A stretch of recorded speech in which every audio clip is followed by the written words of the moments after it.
folks, and welcome to another video of Movie Madness with Maka B.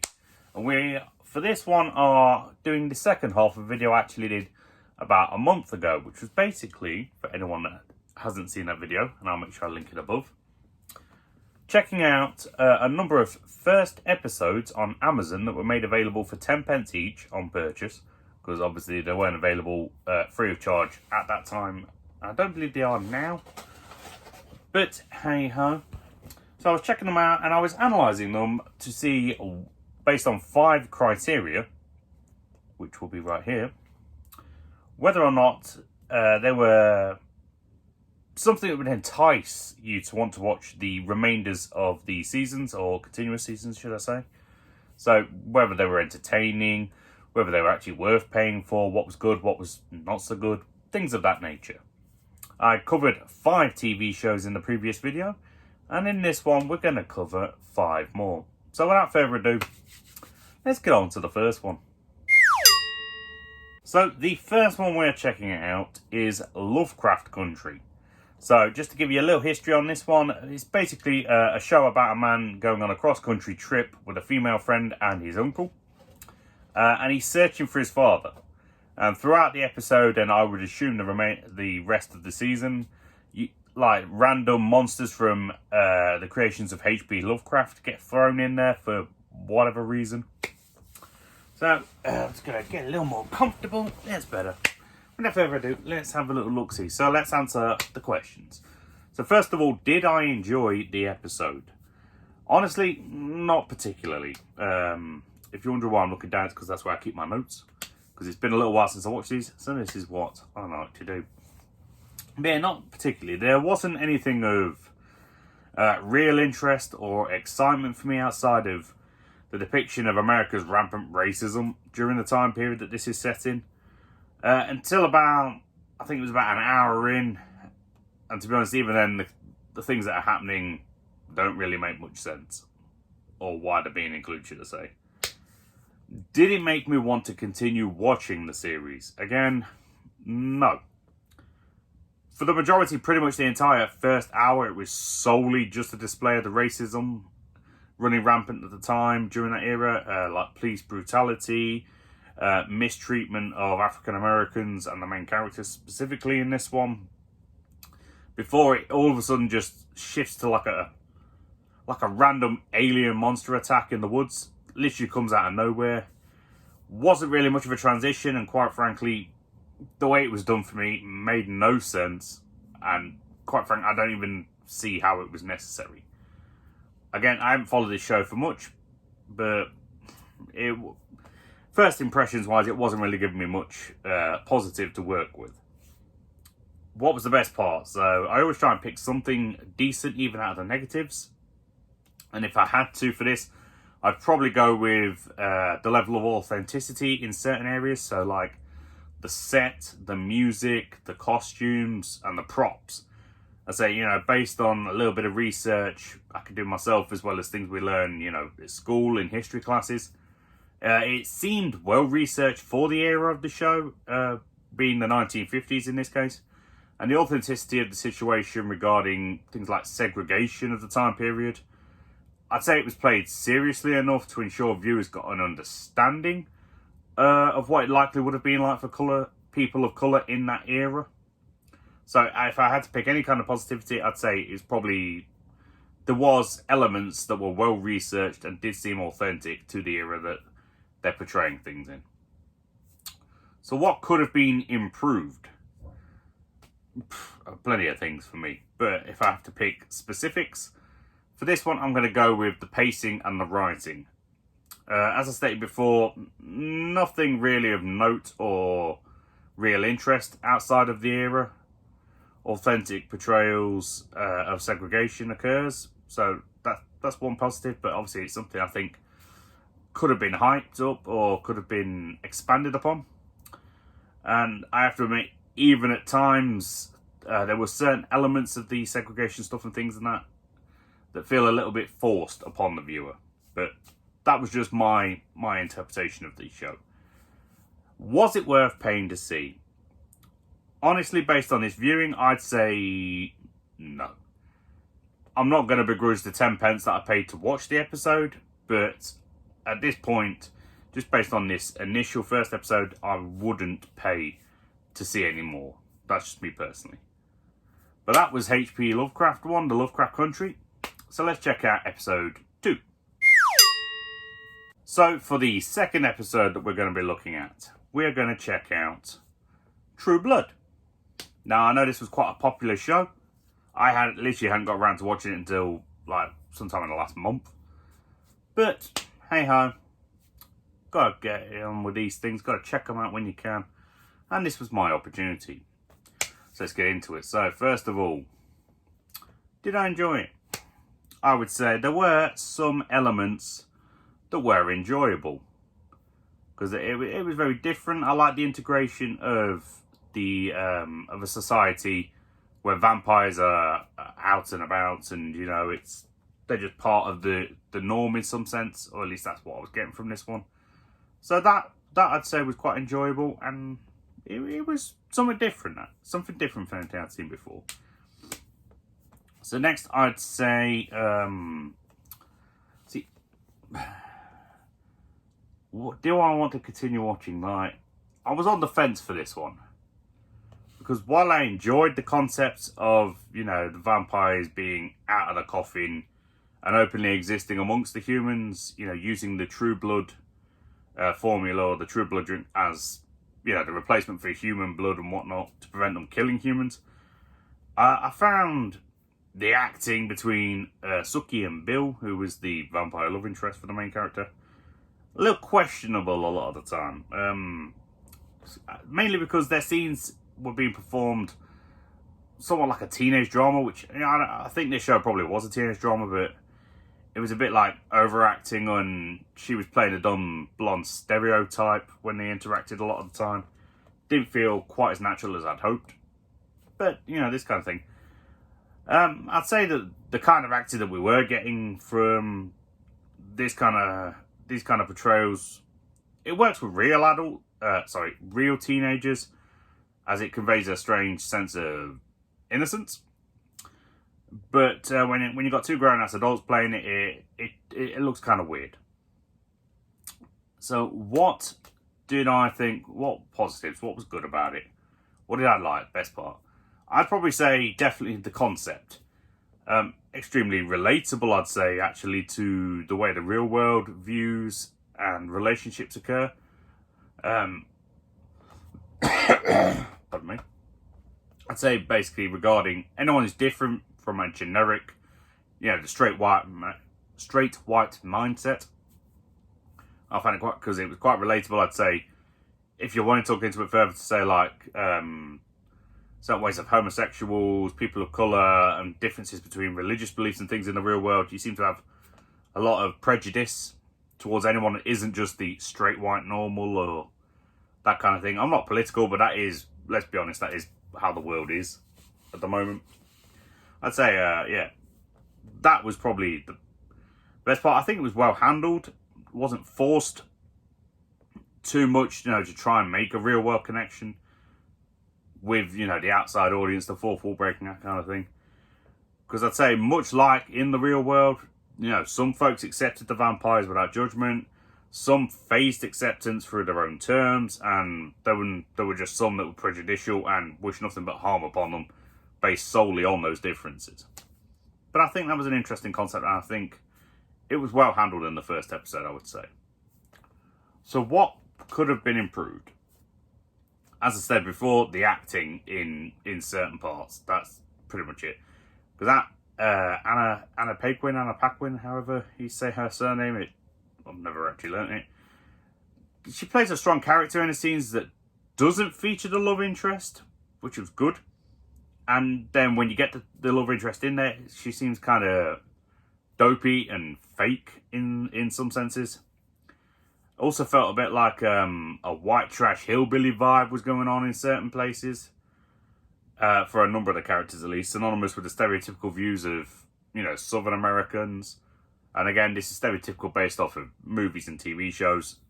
I haven't had any experiences in real life with Southern Americans, so I'm not going to be prejudicial and make that assumption that they actually are like that in real life. because that wouldn't be fair. But it is what it is. Would I pay to see this? So, again, based on everything I saw, paying for the first episode, 10p ain't begrudging it. But I think for this one, there were some interesting elements, so I wouldn't pay online prices where they're still trying to charge like £20-30 for a season. But I probably would pick up 1 or 2 seasons, second hand on DVD to check it out a little further. Because 1, it'd be cheaper, and 2, I could check it out, get a more informed opinion of the show, and see where I'm going from there. But that was how I was feeling for True Blood. So let's move on to the third show. So the next one, Big Little Lies. So let's get straight into it. Did I enjoy it? Honestly, not particularly. It starts with some intrigue, but unfortunately it quickly got kind of boring for me. That's about all I can really say for that one. Did it make me want to continue watching the show? Again, no. I'd say, so it began with like a murder mystery indicated kind of thing. But following that, nothing else of note really occurred. It seemed to have spent the rest of the episode, I'm using my hands a lot here, but spent the rest of the episode trying to establish like backstories and things, but to be honest, out of everything that it did, not really much of interest or intrigue seems to have been presented for the audience.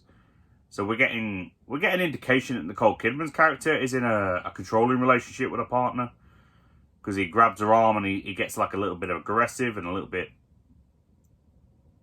of, I'd say there was a bit of toxic masculinity kind of showing at points. But other than that, it kind of came out of nowhere, and the show didn't provide enough of a build-up or development to really invest further examination to the situation. But not every show can be amazing. Unfortunately, based on the first episode, this one hasn't proved to be extremely impressive so far. But to be honest, for the third question, what was the best part? If I'm picking anything, I'd probably say the star power involved, because we had Reese Witherspoon, Nicole Kidman, Shailene Woodley. So those are quite recognizable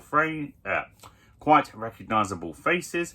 There are a number of other recognizable faces in this episode, because we had a little kid from Young Sheldon. He's now more recognizable, watching it at a bit later date. But other than that, there wasn't really much else of note for me personally to pick out for the best bits. What could be improved?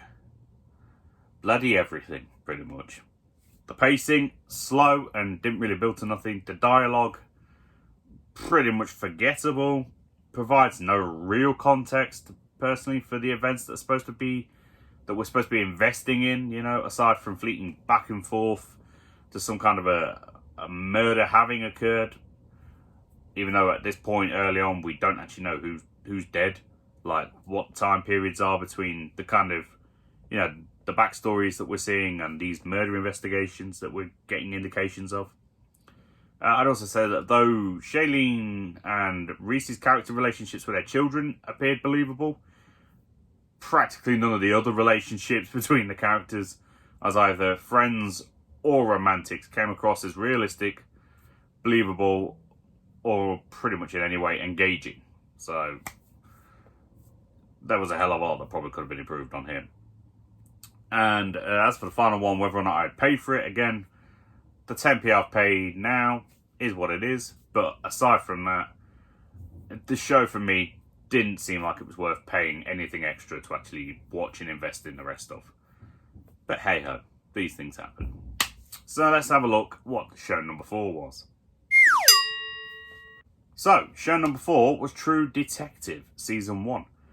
This one we've got in somewhere a bit more positive, somewhere a bit more enjoyable with this one. So let's get straight into the questions. So first of all, did I enjoy it? Yes. Yes, I did. I found it to have intrigue, it had some mystery, it had some half-decent character development, and it had an identifiable storyline. it's nice when I know what I'm working with straight off the bat, even when I haven't read up about the show, just get straight into it, knowing what I'm watching. That's exactly what I want to see. So did it make me want to continue watching? Yes, hell yes, definitely did. So I'd found that the debut episode offered up a number of elements to help follow the story and engage with the content. The timeline difference was jumping back and forth. I think it was like 17 years or something between certain elements, which I found quite enjoyable.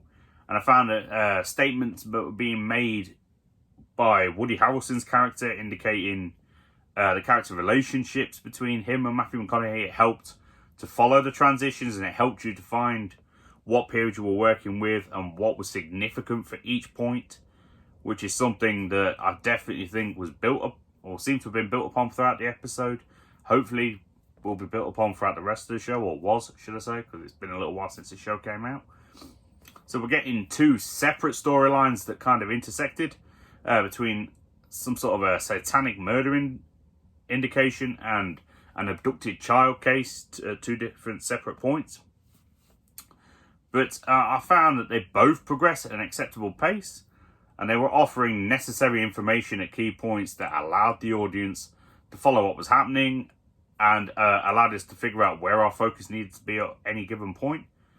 I found it also get to see a little bit of a vulnerability to Matthew's character with his alcoholism and possibly substance addictions, which I found to be played in a serious manner, but it also felt, even though I've never done them, it also felt like a relatable manner, which something, if it helps you to engage with the character, that's always a positive. So what was the best part? For me, I'd say two elements stood out the most for me on this one. The first being the star power involved with, well-known names of Matthew McConaughey and Woody Harrelson playing the key characters, which I find watching their work of actors I'm familiar with and already a fan of makes it a little easier to engage with the shows and films and things of that nature. I'd say secondly that the storylines offered and a dedication to the two lead detectives of those storylines was enticing to watch, and I'd say definitely helped to maintain my attention. So these both very positive factors. What could have been improved? See, this one is a positive for me because personally I would say that it was another show that at an early stage I have not yet really found anything in particular I could single out as needing improvement or advancement. So at this point, there wasn't really anything for me. It was a solid show from start to finish. Which brings us into our final one. Would I pay to see this? Again, yeah. The 10p I've paid, happy days. You know what? It gave me a little taste. And I would happily invest in yet another season. Or there's like 2 seasons of this show, or 3 seasons of this show I think they made.